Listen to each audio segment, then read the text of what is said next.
Em 1616 foi publicado na China um manual de artes marciais que estabeleceu novos padrões de publicação desse tipo de documento.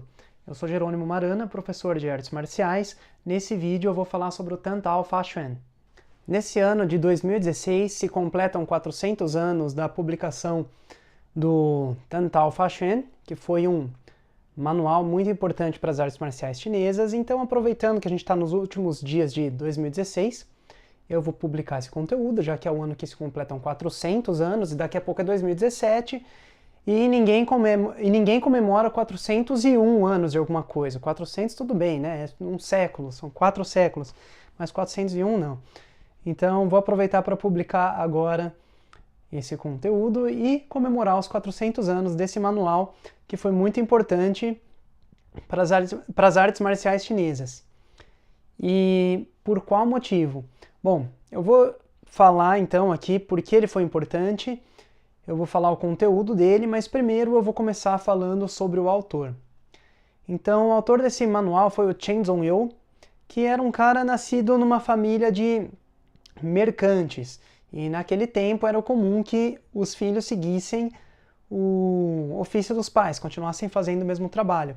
Mas o Chen Zhongyou era um cara que gostava de artes marciais, então ele acabou estudando bastante, publicando alguns manuais que se tornaram muito importantes. Então, em 1616 ele lançou o Tan Tao Fa Chuan, em 1621 ele lançou de novo o Tan Tao Fa Chuan, mas dentro de um livro aí de 4 volumes que continha cada volume uma arma diferente. Então, um dos volumes era o sabre, que é o Tan Tao, e além de a lança, a balestra, também besta ou besta, sei lá como é que fala isso, e também um documento de bastão que foi muito importante também, porque é o primeiro documento escrito sobre as técnicas, sobre as artes marciais praticadas no Templo Shaolin. Então dá para se ter uma noção da importância que teve esse cara para as artes marciais chinesas. E por que o Tan Tao Fa Chuan especificamente é tão importante? Porque antes dele, os manuais eram escritos em formas de poema, numa linguagem muito difícil de ser interpretada.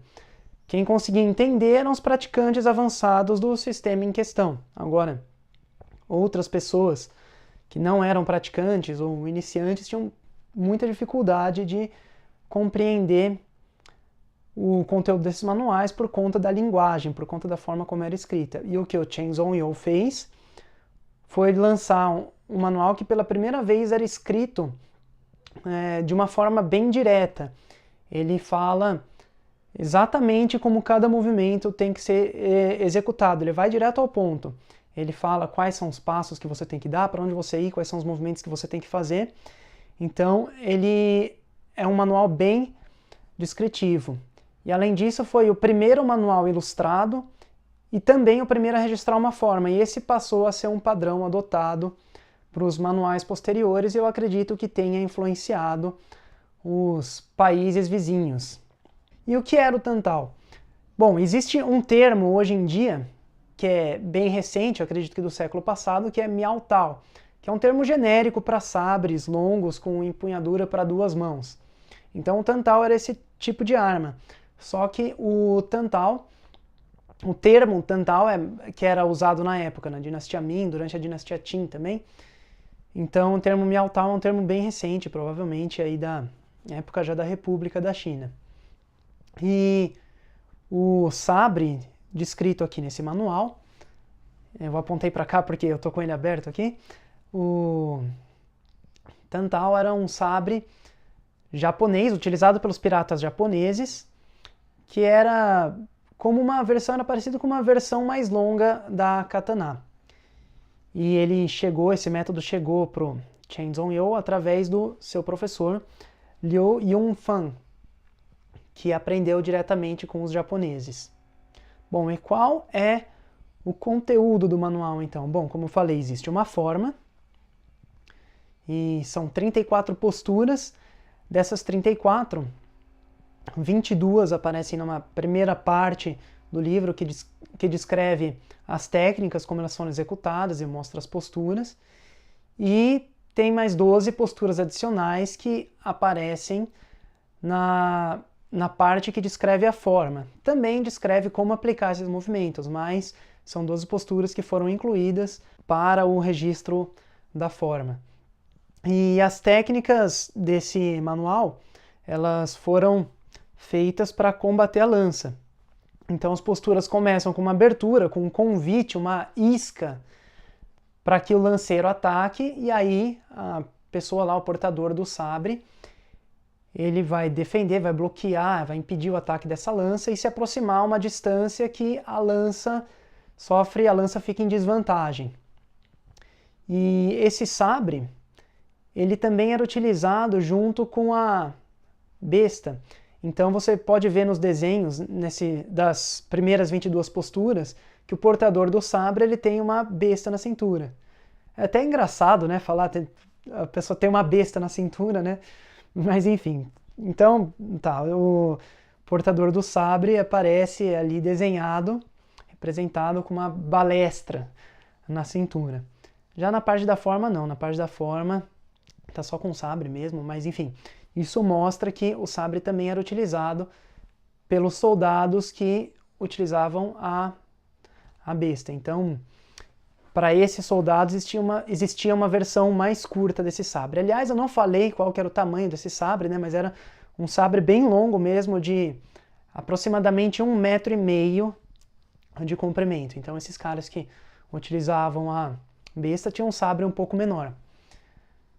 E também uma coisa interessante que tem nesse manual é o arremesso de faca. Tem algumas posturas ali que registram a utilização do arremesso de faca para distrair o lanceiro e depois utilizar o sabre. E isso é muito legal porque não existem muitos registros de utilização de arremesso de faca nas artes marciais chinesas. Inclusive, é um tipo de técnica que nas artes marciais chinesas provavelmente está praticamente extinto, na verdade. Provavelmente ele foi extinto e algumas pessoas, por meio desses documentos, ou desse documento, eu não sei quantos documentos registram o arremesso de faca, mas por meio deles que algumas pessoas devem estar tentando reviver um arremesso de faca nas artes marciais chinesas. Bom, mas e como que esse sabre, como esse método chegou dos japoneses, dos piratas japoneses, para os chineses? Naquela época, os piratas japoneses, né, durante a dinastia Ming, eles invadiam frequentemente o sul, o sudeste da China. Então, por meio do contato com os piratas japoneses, de alguma forma chegou até os chineses. Como? Eu vou deixar você imaginar e deixar aqui nos comentários do vídeo ou no artigo do meu blog como é que isso foi parar na mão dos chineses. Mas também no meu artigo, lá no meu blog, está escrita uma hipótese bem provável de como isso aconteceu. Então, não vou falar aqui agora para não estragar a surpresa, eu vou pedir para você acessar o meu artigo, dar uma lida, ver o que você acha, se você concorda com essa hipótese, se você tem outras ou não. E aí eu vou esperar que você deixe nos comentários. Então é isso, eu espero que você tenha gostado desse vídeo. Se você gostou, já sabe, dê o seu like, deixe seus comentários, compartilhe com os seus amigos, pode ter um monte de gente interessada nesse assunto, entre os seus contatos que praticam arte marcial. Eu também vou deixar um link na descrição desse vídeo, para caso você fale outro idioma e você acredite que esse conteúdo é legal de ser transmitido para pessoas que falam outras línguas, nesse link você pode contribuir com a comunidade acrescentando as legendas do idioma que você souber. E, por fim, não se esqueça de se inscrever no meu canal se você ainda não é inscrito e sem esquecer de ativar as notificações para que você receba um aviso de novos conteúdos. Vou ficando por aqui, muito obrigado e até o próximo vídeo.